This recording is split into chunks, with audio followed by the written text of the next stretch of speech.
Bonjour à toutes et à tous, je suis Séverine Ettard, conseillère immobilier et cofondatrice de l'agence Spakimo.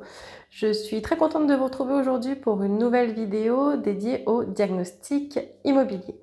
Mais avant tout, si vous n'êtes pas encore abonné à notre chaîne, n'hésitez pas à le faire. Petit 1, ça nous fera plaisir. Petit 2, cela vous permettra de trouver régulièrement des conseils pour vous aider à réaliser vos projets immobiliers. Aujourd'hui, je vous retrouve dans cette vidéo pour parler du diagnostic assainissement.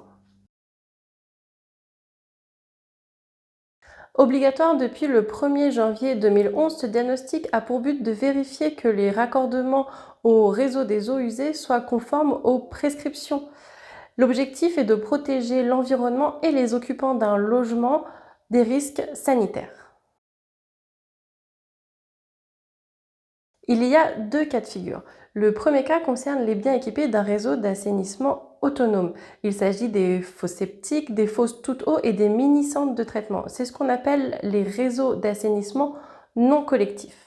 Si vous êtes dans cette situation, vous êtes concerné par l'obligation de fournir un diagnostic assainissement à votre acquéreur. Pour le deuxième cas de figure, c'est-à-dire ceux qui sont raccordés au réseau de tout à l'égout, il n'existe aucune loi qui oblige le propriétaire d'un bien immobilier à effectuer ce diagnostic dans le cadre d'une vente. Cependant, il existe des arrêtés municipaux rendant ce diagnostic obligatoire pris en vertu de l'article L 1331-4 du Code de la santé publique qui prévoit le contrôle par la commune de la qualité des ouvrages permettant d'amener les eaux usées à la partie publique du branchement. En clair, cela signifie que la mairie a la possibilité de réclamer à tout moment un certificat de contrôle au propriétaire d'un immeuble, notamment au moment de la vente de celui-ci. En ce qui concerne les biens concernés par ce diagnostic, il peut s'agir d'une maison en copropriété ou non, d'un appartement dans une petite copropriété, comme par exemple une maison qui aurait été divisée en plusieurs appartements.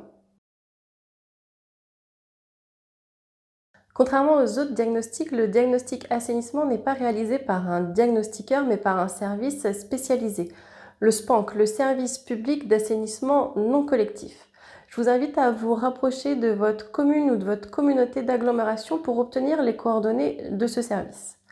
Les rendez-vous de contrôle peuvent être effectués dans des délais assez longs. Je vous invite donc à les contacter dès le début de votre projet de mise en vente.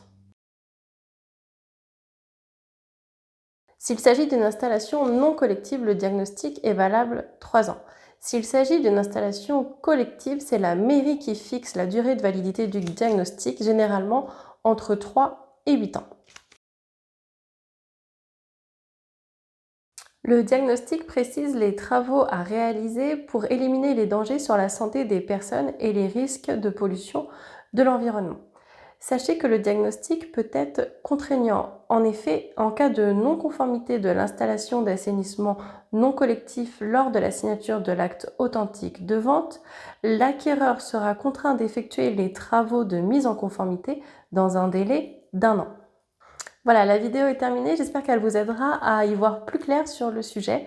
Si vous avez des questions sur ce diagnostic assainissement ou sur tout autre sujet concernant l'immobilier, n'hésitez pas à nous contacter. Nous nous ferons un plaisir de répondre à vos questions et vous accompagner dans vos projets immobiliers. Si la vidéo vous a plu, n'hésitez pas aussi à nous le dire et à indiquer avec un petit pouce. N'oubliez pas que vous pouvez trouver dans la description de la vidéo un lien vers notre guide pour vous aider à vendre dans les meilleures conditions et au meilleur prix. Je vous dis à très vite dans une prochaine vidéo.